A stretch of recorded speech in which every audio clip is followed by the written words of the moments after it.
राजकुमार जी के चाहे टिकट मिले नहीं मिले, हम उसके संग।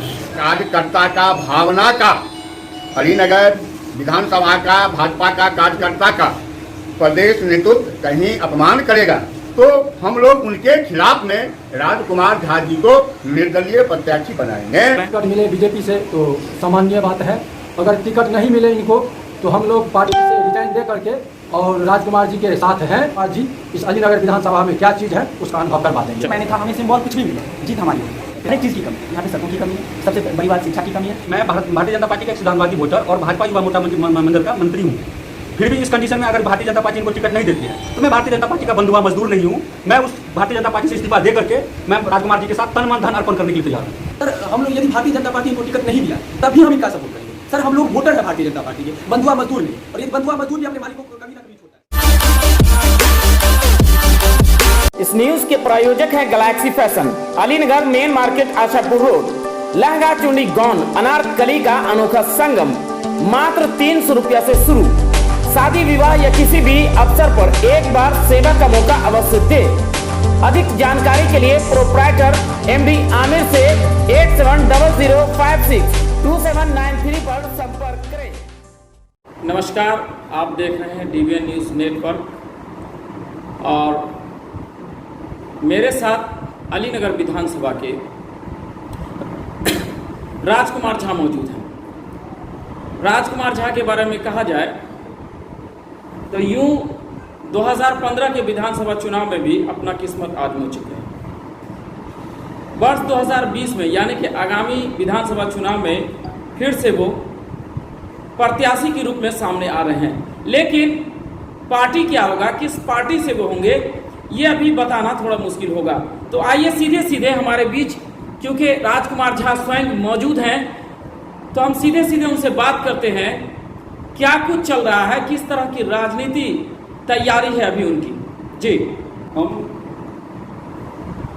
81 अलीनगर विधानसभा में मैं महीनों दिन से लोगों से संपर्क स्थापित कर 20 का जो 2020 का मैच है उसमें मैं अपना भाग आजमाने के लिए लोगों के बीच जाकर मैं आशीर्वाद प्राप्त कर रहा हूँ।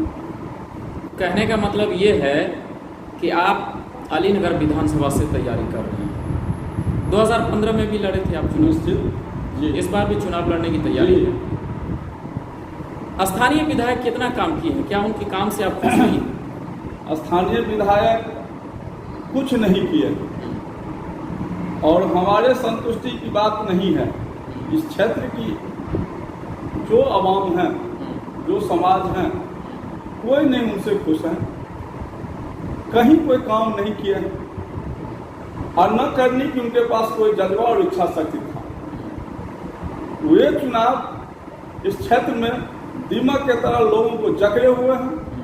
सिर्फ जातीय उन्माद फैला करके, हिंदू मुस्लिम की वोट को बांट करके, हिंदू को वोट को बांट करके, मुस्लिम को संगठित करके सिर्फ वो वोट लेने का काम किए और सदन में उच्च स्तरीय राजनीति में, टेबल पॉलिटिक्स में इत्मीनान से अलीनगर विधानसभा में वर्षों वर्ष तक वो राज किए।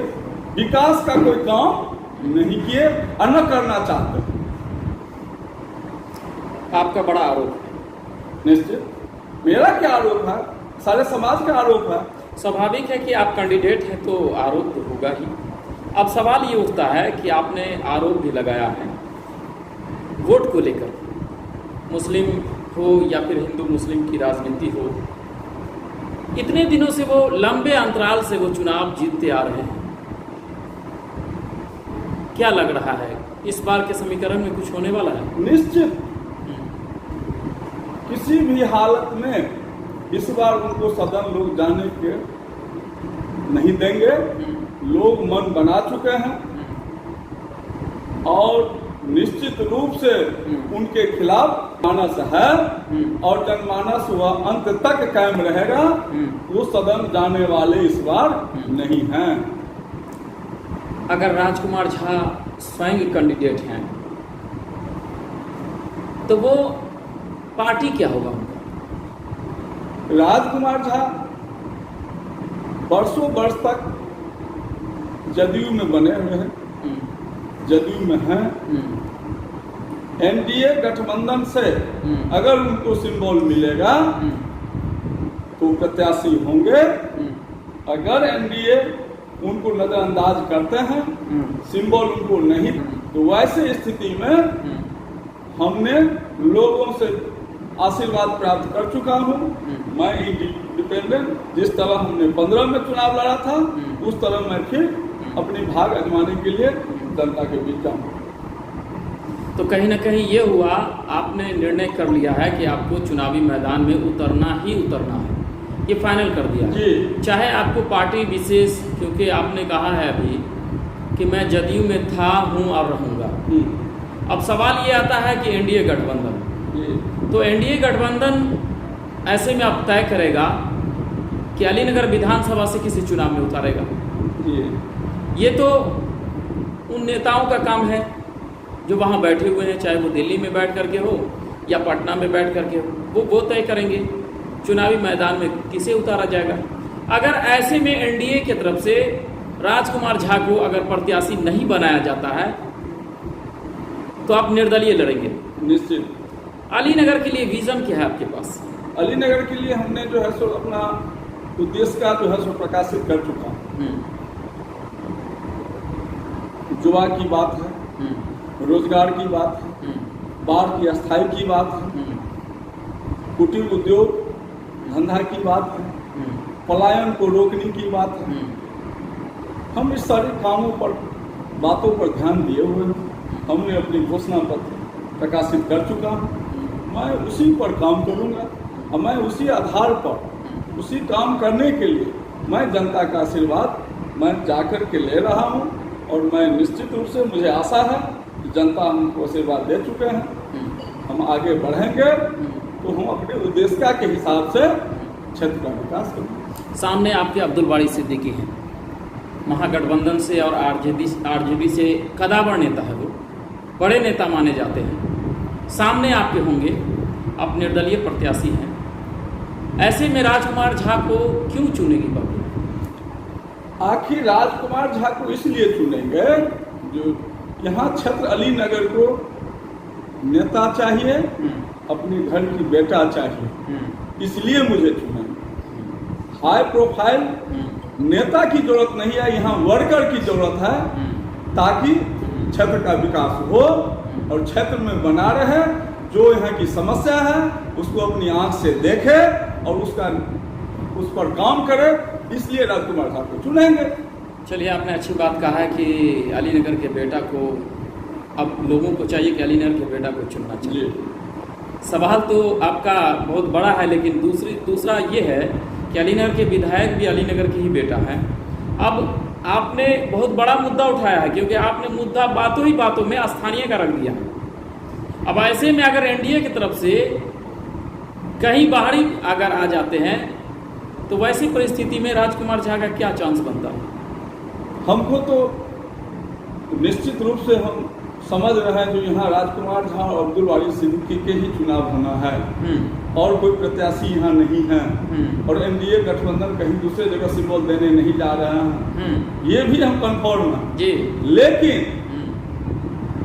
अगर एनडीए के कुछ नेताओं के द्वारा सिंबल को किसी अन्यत्र जगह दिया गया तो हम रुकने वाले में से नहीं हैं। जनता हमारे साथ है।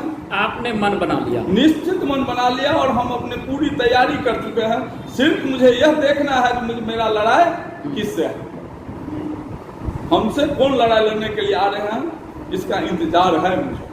हम उसके लिए बैठे हुए हैं, क्योंकि आपका लक्ष्य भी फाइनल हो चुका है और आपने क्लियर भी कर दिया है, चाहे गठबंधन दे या नहीं दे जी, राजकुमार झा चुनावी मैदान में उतर चुका है जी। अब सामने कौन होगा ये देखना होगा बस। अब आपके सामने में अगर ऐसे में, क्योंकि मैंने पहले ही आपसे पूछा था ये बात कि राजकुमार झा होंगे और सामने अब्दुल बारी सिद्दीकी होंगे, क्योंकि महागठबंधन ने क्लियर कर दिया है महागठबंधन ने ये बात फाइनल हो चुका है यहाँ अलीनगर विधानसभा से, महागठबंधन से आपके अब्दुल बारी सिद्दीकी रहेंगे ही रहेंगे। अब ऐसे में राजकुमार झा की बारी है। अब्दुल बारी सिद्दीकी अब इस क्षेत्र में रिजेक्ट हो चुके हैं। अच्छा, अब उनको कहीं पर में दाल गलने वाला नहीं है। उम्र से भी वो उनका उम्र ढल चुका है। अब वो रिटायरमेंट लेने वाले में से आ गए हैं। उनको निश्चित रूप से रिटायरमेंट ले लेना चाहिए। अब जो है सो युवा के हाथ में कमान आना चाहिए। इस क्षेत्र का युवा ब्रिगेडियर इंतजार कर रहा है और युवा के साथ जाने के लिए मन बना चुका है। अब अब्दुल बारी सिद्दीकी का कोई यहाँ पर जगह नहीं है। तो अलीनगर विधानसभा किन किन समस्याओं से जूझ रहा है फिलहाल? सारी समस्या, एक दो समस्या की बात हम क्या कहें। यहाँ प्रति साल बाढ़ आना तय है, ये समस्या है। यहाँ सड़क का स्थिति इतनी दयनीय है, जो अलीनगर, टाटी, घनश्यामपुर के अधिकांश पंचायत में आप पैदल चल नहीं सकते, ये भी समस्या है। पलायन सबसे बड़ी चिंता का विषय है। जो पलायन, हम तो कह दिए ना, जब थोड़ा मुंह नहीं खोलना चाहते, थोड़ा धैर्य रखने की जरूरत है। पलायन सबसे बड़ी मुद्दा है, हमको उस पर काम करना है और पलायन को रोकना है और घर में रोजगार सृजन करना है और हम अपने युवा को घर में रोजगार देंगे, मुझे उस पर काम करना है। बेरोजगारी बहुत बड़ा मुद्दा है। ऐसे भी अभी आप जो है सो लोगों को रोजगार दे ही रही हैं पंचायत में। सवाल ये उठता है, क्योंकि आपने कहा कि मैं जदयू का कार्यकर्ता था, हूँ और रहूँगा। सरकार आपकी है, पलायन रुक नहीं रहा है। नहीं रुक रहा है, इसलिए जो हमने तो सरकार को बार बार आगाह करते रहा, जो आप इसमें काम कीजिए। ऐसी बात नहीं है जो आप परिवार में रहेंगे तो परिवार में अपनी बात को नहीं रखेंगे। तो हमने सरकार को भी अपनी बात को आज से 2 महीना पहले हमने उद्देश्य का सरकार को भी भेज दिया, जो आप इस पे काम कीजिए। अगर आप पलायन को नहीं रोकते हैं, इसमें असफल हैं, आप बाढ़ को स्थायी निदान नहीं कर रहे हैं, आप इसमें असफल हैं, तो आप निश्चित रूप से कहीं न कहीं समाज के साथ छल कर रहे हैं। तो हम अपनी परिवार में, अपनी पार्टी में बात को बराबर उठाया है। मानना न मानना तो अलाकमान का काम है, परिणाम क्या है ये तो स्वयं भोगेंगे। कहीं ऐसा तो नहीं है कि जदयू फिर आपको कहेगी कि पार्टी विरोधी हैं आप? ठीक है, अगर सच कहना बगावत होगा तो समझो मैं बागी हूँ। चलिए, बहुत अच्छी बात है, क्योंकि राजकुमार झा ने कड़े शब्दों में एक बात तो क्लियर कर दी है कि मैं जदयू में था, हूँ और रहूँगा, लेकिन उसके बावजूद भी जो हमारे सरकार में जो समस्याएं हैं, मैं उससे सरकार को लगातार जो है उसे अवगत कराता रहा हूँ। अब ऐसे में सरकार अगर कुछ नहीं कर रही है तो राजकुमार झा अकेले ही अलीनगर विधानसभा में पलायन, बेरोजगारी, बाढ़ की समस्या से लड़ने के लिए तैयार हैं। अब ऐसे में राजकुमार झा कितना हद तक आगामी दिनों, आने वाले आगामी दिनों चुनाव तक चुनावी मैदान में टिक पाते हैं, ये तो चुनाव आते आते पता चल पाएगा, लेकिन वैसे इरादा मजबूत है। तो ये थे हमारे बीच राजकुमार झा, जो अपने बेबाक आवाज के लिए, बात के लिए जाने जा रहे हैं और इस बार अलीनगर विधानसभा से चुनावी मैदान में उतर रहे हैं। हालांकि इन्होंने साफ शब्दों में कह दिया है कि अगर एनडीए गठबंधन से अगर प्रत्याशी बनाया जाता है तो वो चुनावी मैदान में उतरेंगे। अगर प्रत्याशी अगर नहीं बनाया जाता है तो भी वो चुनावी मैदान में उतरेंगे। तो कहीं ना कहीं इन्होंने फाइनल निर्णय कर लिया है कि अब ये अलीनगर विधानसभा से चुनाव लड़ने के लिए तैयार हो चुके हैं और इन्होंने बिल्कुल भी फूंक दिया है। अब देखना यह है कि अलीनगर की जनता